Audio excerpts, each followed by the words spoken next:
काम झालं जास्त आणि वेळ पडतोय कमी. 8 दिवस झाले बघा आता मला या रूममध्ये येऊन. आतापर्यंत मी देवाची मांडणी काही केली नव्हती. हे मंदिरात चकाचक करून घेतलं.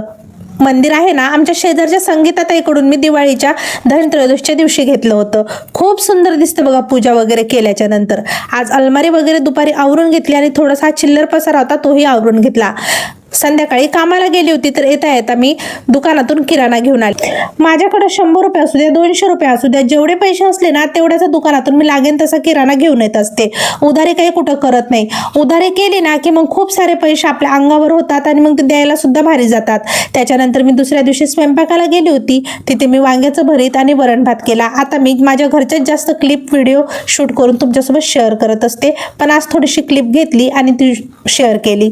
दीदीसाठी मी घरी बनवले पोहे आणि मस्त घट्ट घट्ट चहा बनवून घेतला आणि आम्ही दोघी मायलेकींनी पोहे आणि चहा पिऊन घेतला.